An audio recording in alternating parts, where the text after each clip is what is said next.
Hello, hello, hello. My name is Void. I'm from the Void system. Well, you call us Voidin or Void Spooks or whatever. Probably going to be talking to a few of us today.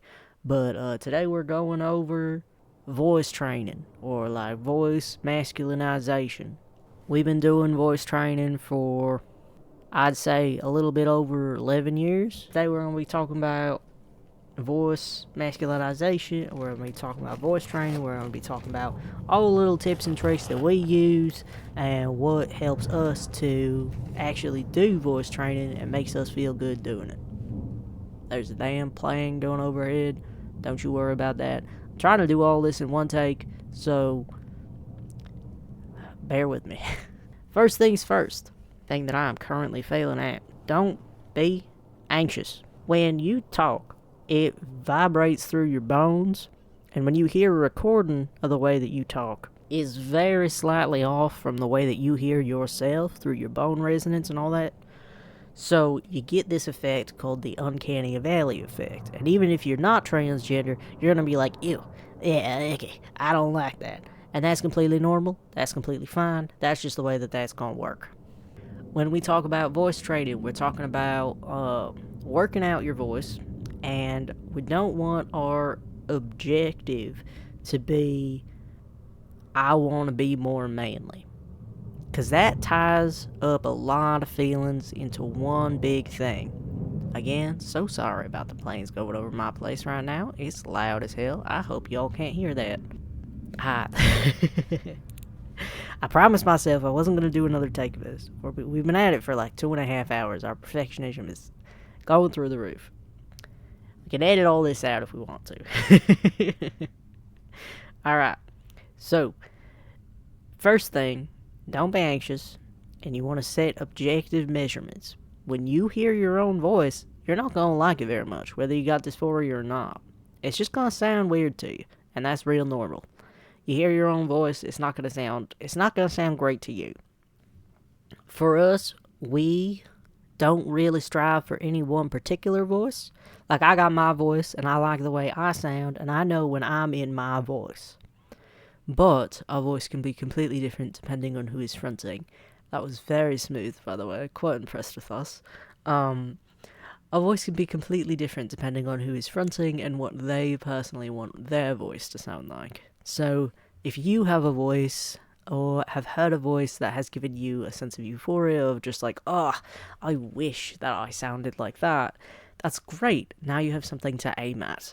First thing to know, well, second thing to know, other than don't tie in your voice to your dysphoria, is you should be setting objective measurements. Things that you can kind of really get a grasp on, and you should be showing them to other people as well.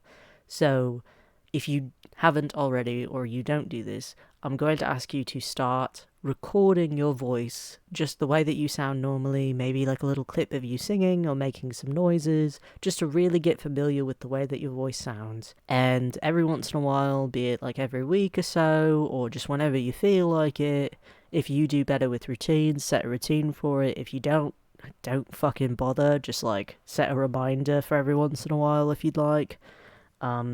Record your voice, or if you do content creation or something like that, remember to go back and look at what your voice used to sound like. So when you get into voice training, you don't want your objective to be, I want to sound like a man. Because like I said, that ties it into dysphoria and all this different stuff. And even when you're a cis man, there's these societal expectations of the way that you behave, the way that you hold yourself, and also people misgendering you, which is something that cis people experience as well, by the way. Cis people get misgendered all the damn time, and if you pass better than any other person in the world, don't matter, you're gonna get misgendered sometimes, especially over the phone. People just don't know what a man or a woman sounds like, because those are just not objective measurements in anybody's head. So, you're going to want to start doing those objective measurements, making sure you have some kind of catalog that you can peek back on and be like, oh, hey, I made some progress. And show it to people that you care about. Talk to people. Be like, hey, I've been doing voice training for a while.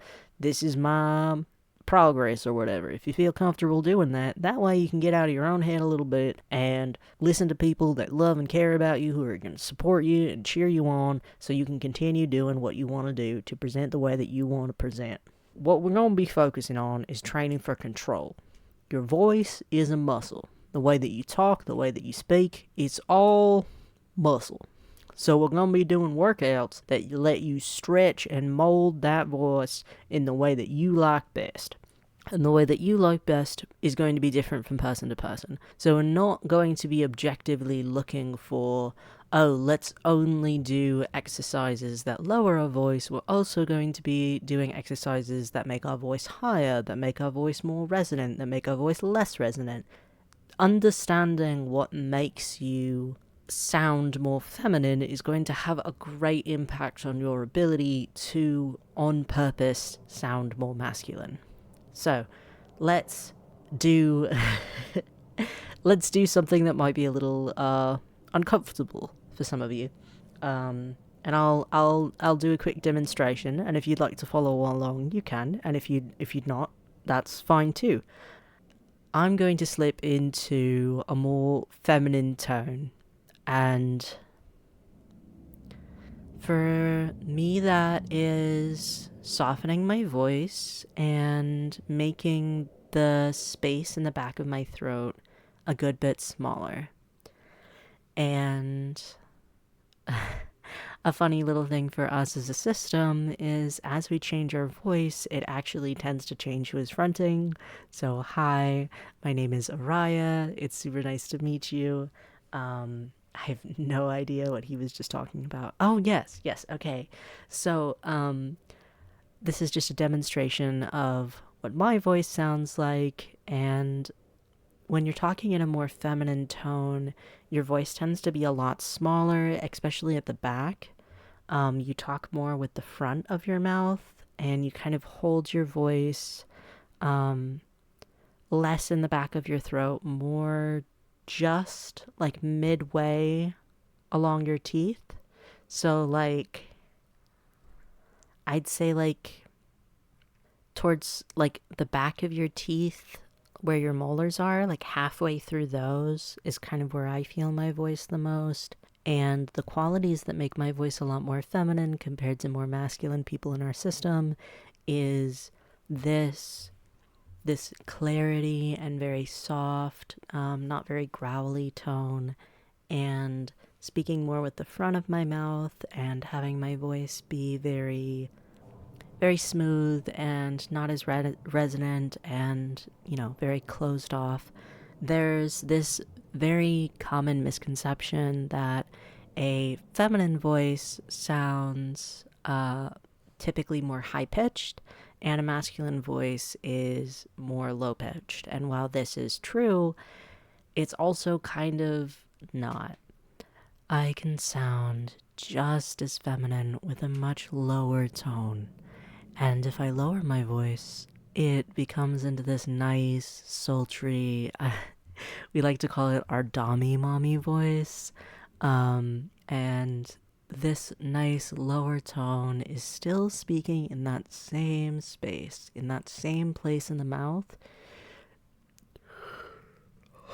And if we open that up, then you see we've got a much more masculine tone going on. Again, ignore the accents. That's just something that happens depending on who's fronting. Speaking of fronting, hello, my name is Quinton. This is what I sound like, and I've got a bit of that deeper, boomier voice, and I don't really speak as much. You can hear I'm getting a bit more into my comfort zone with it. And I've got that big open resonant space in the back of my throat, and I'm not at all talking with the front of my mouth like the ladies were doing, because that's a more feminine way of speaking. So, when we talk about our voices and our ability to manipulate them, you want to think about your vocal cords as guitar strings. And when you've got these guitar strings, you want to think of the thicker the guitar string is, the lower the sound you're going to be able to make. But these guitar strings are made out of muscles. I don't know if that's actually the truth, like, anatomically, but it's the way that I think about it, and it helps us, so I suppose it doesn't quite matter. You think of it like it's a muscle, And the more you're able to contract and get that muscle nice and big and thick, the lower and deeper you're going to be able to make your voice. And that's like a real relaxed position where you've got real relaxed, and you're making that tissue real nice and chunky, so it makes more chunky notes that are lower and deeper. And when you tighten up your voice like a whole bunch, the more that you tighten it, the higher pitch you're going to sound. And the more you talk forward, the more woman you're going to sound. Gender expression when it comes to voice is kind of a mix of a lot of these different traits. Your ability to make your voice sound really high, and your pitch and your resonance and all this different stuff.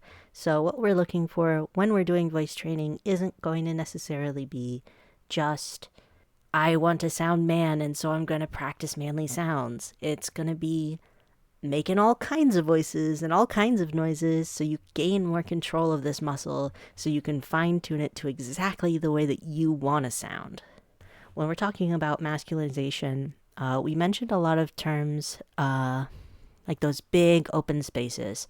And what we're going to do is probably something you've seen in like every single video talking about masculinization and like voice training. You're going to do a big open yawn. Just yawn big. Big deep yawn. And that really opens up that space in the back of your throat. And now what you're going to practice, and it might sound a bit weird, is talking with that big open space. That way you're getting those muscles used to talking with that big open space. That's a lot more resonant. And that resonance is a much more masculine thing. And I want you to kind of picture your voice as a little ball of light in your mouth. And I want you to hold that ball of light as far back as you can get it. Those big yawny tones.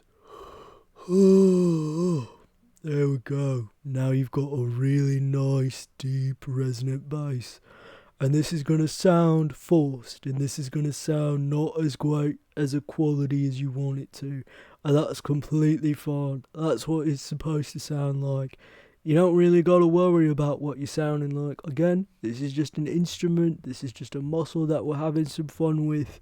We're not here to sound any particular way at this point. We're just getting comfortable with our instrument. Yeah? Alright. So, I've brought that space a good bit less big and open and yawning, and you can see that's made my voice a lot less big and open and yawning. But I still sound quite masculine.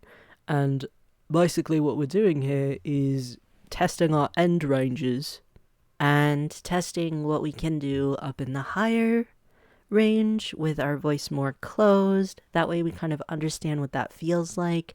And if you want to avoid that, you're now familiar with it, so you know what it feels like in your mouth. And these big, open, yawning tones, that if that's something that you're going for, you can go for that. And let's talk about the fact that you can have a very high-pitched voice and still sound very masculine. We have people in our system, that switch was a little hard. Okay. Give me just a second.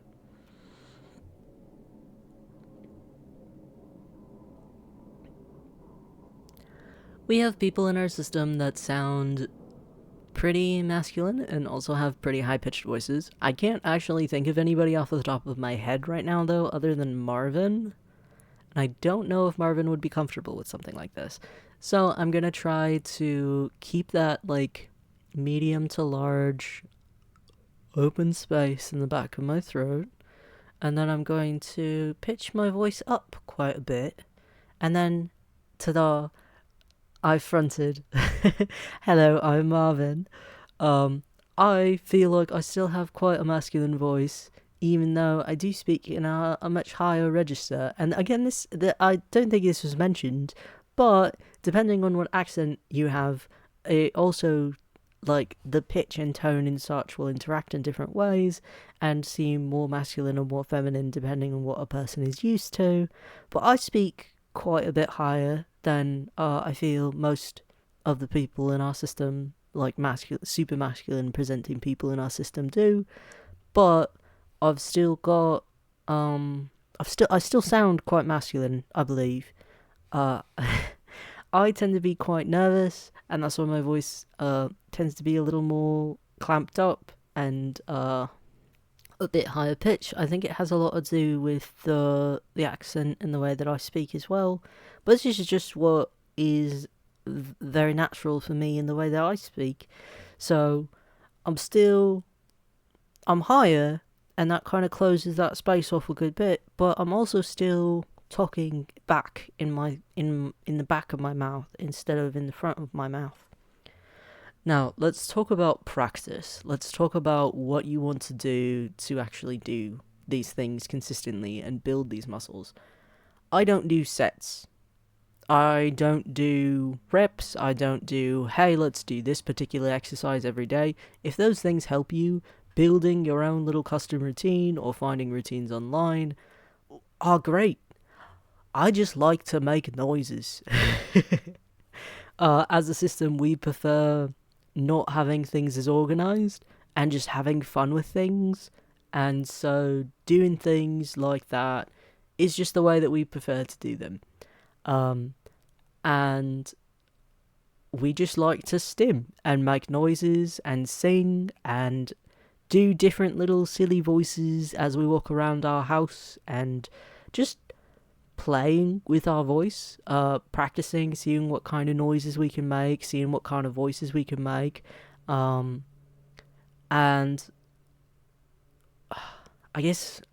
I'll put on display some of the things that we like to do that kind of stretch out.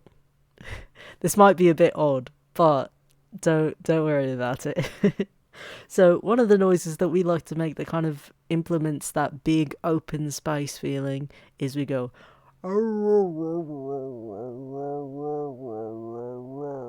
which is like a big old hound dog just going, and that brings in a good bit of gravel and it opens up that big open space, and it's just a fun noise to make. And so we'll be going throughout our house, just having a fun old time of it. We'll talk to our dog in our nice big oh baby, hi baby, the like baby voice. And you've got our voice much more in the front of our mouth, and just getting used to what that feels like for you, getting used to what tones sound good and what feels the best for you and what you want to avoid and what you want to do, but also practice what you want to avoid. So if you are trying to masculinize your voice, and again, the focus on masculinizing your voice, you're going to put way too much pressure on yourself, but also, we're not trying to do that here. The end goal isn't, I want to sound super manly. The end goal is you have an instrument that is your body. You have a fine motor instrument that you are trying to get more control over so you can sound however you want to sound. And so practicing singing in a higher voice, practicing sounding more feminine, putting on the traditional gay voice and going, oh my god, how is everybody doing? Ha ha ha. Having fun with it and doing things that feel good to just play with, doing things that make you feel like silly and you're having a good time and you're not putting pressure on yourself. Because if you put pressure on yourself, at least for us, we tend to avoid things that we're putting pressure on ourselves about. Making it just like a fun thing that you can do and figuring out what works better for you and really paying attention to where in your head your voice tends to sit and just locking in. Because honestly, I know that when we were younger, we kind of dissociated and didn't really pay much attention to what our voice sounded like. We just hated it, so we didn't want to think about it. We just didn't like it. We knew that it wasn't manly enough, and which is hilarious because we were like 11 and like no 11-year-old sounds like corpse husband, okay? If you're putting all this pressure on yourself and really avoiding the way that you sound because you don't like it, really take some time to kind of sit with yourself and make funny little noises. And whenever a thought in your head comes up like, oh, don't do that, that's cringe, that's bad, that's stupid, you sound bad, instead of going, do I sound bad? Or instead of even going, hey, don't say that, no, I shouldn't be thinking that, go, oh, haha, I know that this is kind of scary, and I know that this is uncomfortable, and I know that there's a little bit of fear and shame involved with this, but you're gonna be okay. You're in a safe environment. Those fears, those thoughts, that cringe is all fear and anxiety talking. It's a signal that your brain is giving you to tell you, hey, this doesn't feel socially appropriate. This is like a red flag. This is dangerous in a social setting. And it's not. You can make funny little weird noises wherever you want. You can make them with your friends. If you want to get together with some other people and do voice training together, that's super fun. Listening to your favorite songs from your favorite artists, pitched up and pitched down, singing, doing like breath work and that kind of thing. All these different ways of being able to control your voice better are going to give you this massive opportunity to pinpoint exactly what you want your voice to sound like and then mold and use the instrument that you've trained to get that. It's gonna take time. You don't do 10 pull-ups and then suddenly you're super jacked. You don't even do 100 pull-ups and suddenly you're super jacked. If you do 100 pull-ups and you've never done pull-ups before, you're just gonna fuck up your arms. And if you sit there and do a ton of voice training, you're just gonna fuck up your voice. Play with your voice, have some fun with it. If you start getting sore, take a break. And before you start, instead of clearing your voice or doing these like harsh, like, take some time, go get some water, drink it, lube up all those instruments, and really just like get into it slowly. Remember to take it slow, don't put too much pressure on yourself, and make sure you're having a good time, because the more fun you have with it, the more comfortable you're going to get with the way that your voice sounds, and the more control you're going to have over the way that your voice sounds. Anyway, I think that might be the end of this. I think we'll make another video kind of going over the noises that we like to make and the things that we like to do. But to be honest, we kind of just do what feels natural for us. We do our own individual voices, and then whenever we notice our like range of voice becoming a little tight, or like Xander will front and his voice will be a little harder to replicate, or like he'll have a harder time getting into his voice, that like spike of dysphoria of just like, oh, I don't sound the way that I want to, being able to be like, oh, I know why this is happening, it's because my voice is too tight, I need to do some exercises to let it loosen up. And instead of being like, hey, okay, now I'm gonna do these big stretches or whatever, I'm gonna do this set of homework, I guess, or do this job that I need to do to fix it. It's more, oh, Xander can't get into his voice. I understand why that mechanism works the way that it does. I understand what's happening, and I'm gonna practice by just making fun little sounds and going,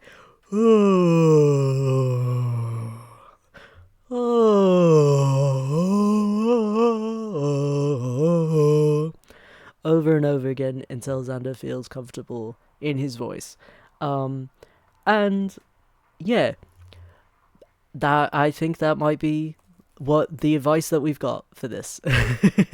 It's definitely not the advice we've got in full, but it's kind of a quick overview, and we're getting to a point where the videos or audio is quite long, so we'll be signing off.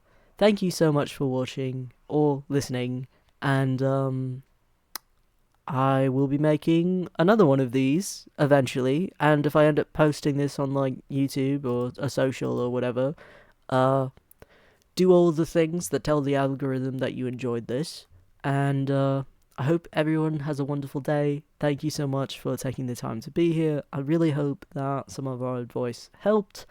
If it did, let me know. And have a good one.